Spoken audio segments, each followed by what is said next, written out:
사랑 없이는 살 수 없다. 태호에게. 색채와 명암은 얼마나 멋진 것이냐. 그것 앞에서 아무 느낌도 받지 못하는 사람들은 진정한 삶에서 동떨어진 채 지낼 것이다. 모베는 내가 이제껏 보지 못했던 것을 볼 수 있게 가르쳐 주었다. 그 가운데 몇몇은 너도 아직 보지 못한 것일지 모르니 나중에 가르쳐 주마. 언젠가 너와 예술에 대한 대화를 나누길 바란다. 모베는 심오한 책을 읽을 때면 읽은 즉시 작가의 의도에 대해 말하지 않는다. 시란 아주 심오하고 파악하기 힘들며 체계적으로 정의할 수 없는 것이거든. 그러나 모베는 감수성이 예민한데 그 감수성이야말로 어떻게 정의를 내리거나 비판하는 것보다 가치 있는 것이다. 내가 책을 읽는 이유도 그 책을 쓴 작가가 사물을 더 넓고 더 관대하게 그리고 사랑으로 바라보고 현실을 더 잘 알기 때문에 배울 것이 있어서다.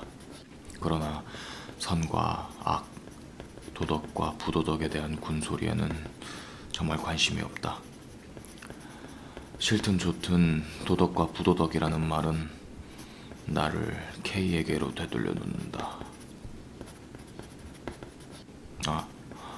그 당시 너에게 사랑은 봄에 딸기를 따는 일과는 다른 것 같다고 쓴 적이 있지. 그건 정말 그렇다. 상상이나 현실 속의 교회의 벽을 생각하면 냉기를 느낀다. 영혼까지 스며드는 그런 냉기를. 그런 치명적인 감정에 압도되어 버리는 건 아니겠지 하고 혼자 중얼거려 본다.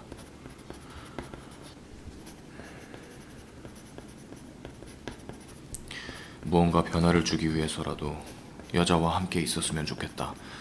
나는 사랑 없이는, 사랑하는 여자 없이는 살 수가 없는 사람이다.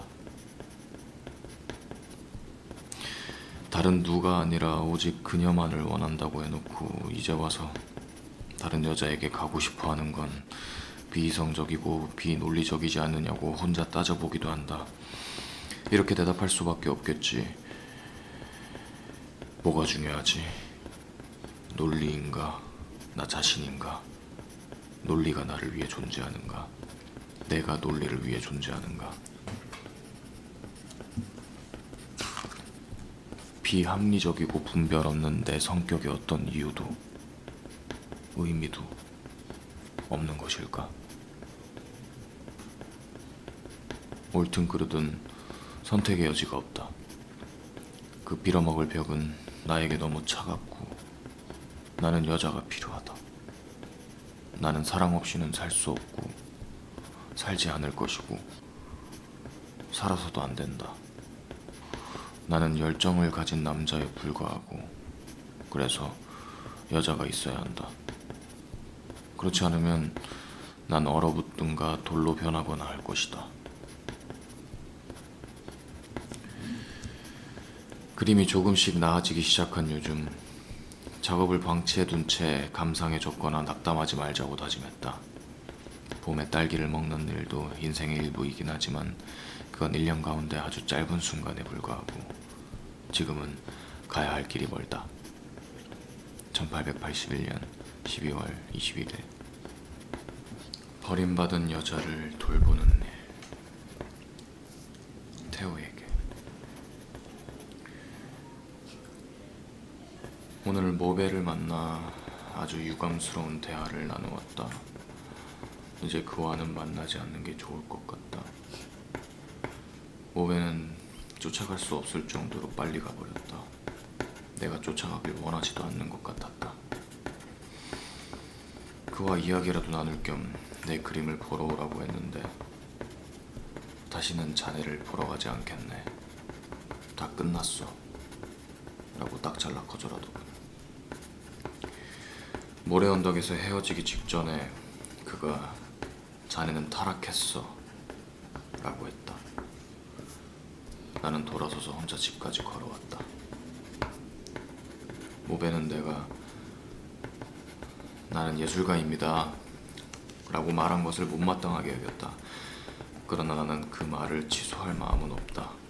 왜냐하면 나에게 그 말은 무엇인가를 온전하게 찾아낼 때까지 늘 노력하는 걸 의미하거든. 그건 난 그것에 대해 모든 걸 알고 있습니다.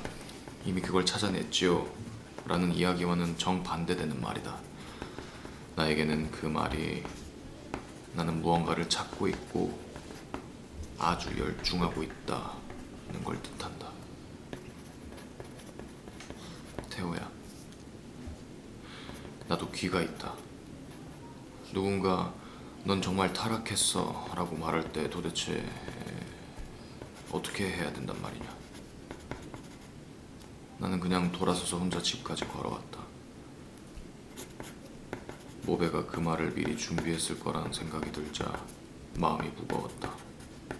그러나 그에게 설명을 요구하지도 사과하지도 않을 작정이다.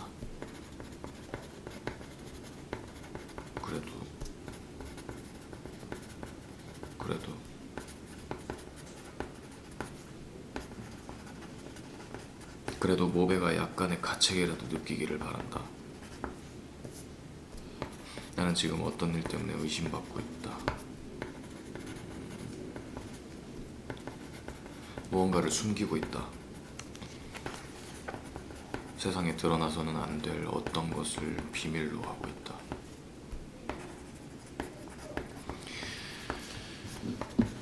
글쎄, 예절과 교양을 숭배하는 너희 신사들에게 물어보고 싶구나. 한 여자를 저버리는 일과 버림받은 여자를 돌보는 일 중 어떤 쪽이 더 교양 있고 더 자상하고 더 남자다운 자세냐? 지난 겨울 임신한 한 여자를 알게 되었다. 남자한테서 버림받은 여자지.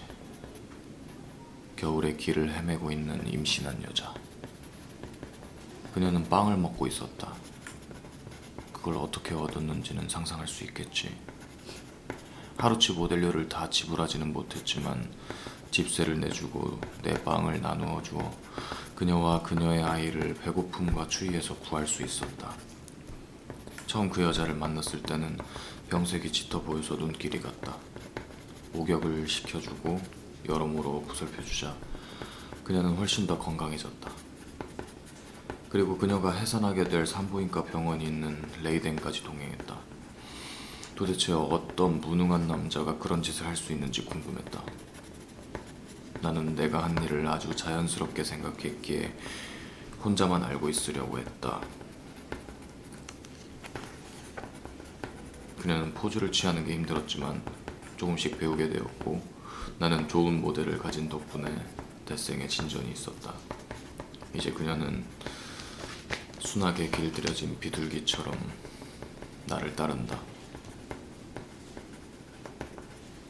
나는 지금보다 더 나은 때에 그녀와 결혼할 수 있을 거라고 생각한다. 그것이 그녀를 계속 도울 수 있는 유일한 길이기 때문이다. 그렇게 하지 않으면 그녀는 다시 과거의 길, 그녀를 구렁텅이로 내몰 것이 분명한 그 길로 돌아갈 수밖에 없을 테니까. 그녀는 돈이 없지만 내가 그림을 그려 돈을 벌 수 있도록 돕고 싶다. 요즘은 작품에 대한 열정으로 충만해 있다. 잠시 유아와 수채화를 제쳐둔 것은 모베가 떠난 것이 큰 충격이었기 때문이다. 그가 자신이 한 말을 진심으로 철회한다면 나도 용기를 내어 새로 출발할 수 있을 것 같다. 그러나 당시에는 붓을 쳐다볼 수도 없었다. 바라보는 것만으로도 신경이 날카로워졌거든. 너라면 모베의 태도를 이해할 수 있겠니? 우선 상황을 설명해주마. 너는 내 동생이니 나의 개인적인 문제에 대해 의논하는 것은 자연스러운 일이지. 그러나 누군가 나에게 넌 타락했다 라고 말하면 그에게는 더 이상 말하고 싶은 마음이었다. 어쩔 수 없는 일이었다. 나는 해야 할 일을 했고 잘해나갔다. 그리고 굳이 말하지 않아도 이해받을 수 있으리라 생각했다. 다른 여자가 내 가슴을 뛰게 한 적이 있다. 그러나 그녀는 멀리 떠나버렸고 나를 만나고 싶어 하지 않았다. 그런데 이 여자, 병들고 임신한 데다 배고픈 여자가 한겨울에 거리를 헤매고 있었다. 난 정말이지 달리 행동할 수 없었다. 무베, 테오, 테레스테이유, 바로 너희가 내 생계를 손에 쥐고 있는 사람들이다. 나를 거지로 만들 것이냐? 나에게서 등을 돌리려는 것이냐? 내가 할 말은 다 했으니 어떤 말을 듣게 될지 기다리고 있겠다. 1882년 5월 3일에서 12일.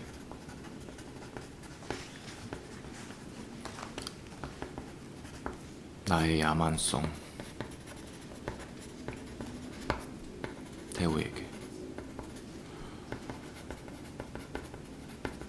언젠가 모베는 자네가 자네만의 예술을 계속 추구한다면, 그리고 지금까지 해온 것보다 더 깊이 파고든다면 자네 자신을 찾을 수 있을 것이네 라고 말한 적이 있다. 2년 전의 일이다.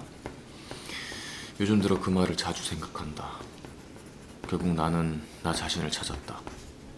바로 그 개가 나 자신이다. 조금 과장된 말일지도 모르지. 사실 그렇게 말할 정도로 상황이 극단적인 건 아닌지 모르겠다. 그러나 기본적으로는 이 표현이 옳다고 믿는다. 본질적인 것만 거론하자면, 어제 편지에서 말한 대로 털 많은 양치기 개는 바로 나 자신이고, 그 동물의 삶이 나의 삶이다. 너에게는 과장된 표현으로 들릴 수 있겠지만 그 말은 취소할 마음은 없다. 나는 그 개의 길을 택했다는 걸 너에게 말해주고 싶다. 나는 개로 남을 것이고 가난할 것이고 화가가 될 것이다. 또 나는 자연 속에서 살아가는 사람으로 남고 싶다. 자연을 떠난 자는 머릿속에 늘 이런저런 생각으로 복잡할 것이다. 계속 그렇게 살다 보면 더 이상 검은 것과 흰 것을 구분할 수 없는 상태에 이르기 십상이다. 그리고 결국 애초에 원하던 것과는 완전히 다른 사람이 되어버리겠지. 너는 아직도 내가 평범한 사람이 될지도 모른다는 두려움을 느낄 때가 있다고 했지. 그러면서 너는 왜 네 영혼 속에 있는 최상의 가치를 죽여 없애버리려는 거냐? 그렇게 한다면 네가 겁내는 일이 이루어지고 말 것이다. 사람이 왜 평범하게 된다고 생각하니? 그건 세상이 명령하는 대로 오늘은 이것에 따르고 내일은 다른 것에 맞추면서 세상에 결코 반대하지 않고 다수의 의견에 따르기 때문이다. 수컷은 아주 야만적이다 라는 미슐레의 말이 생각난다. 그는 이 말을 한 동물학자에게 들었다고 했다.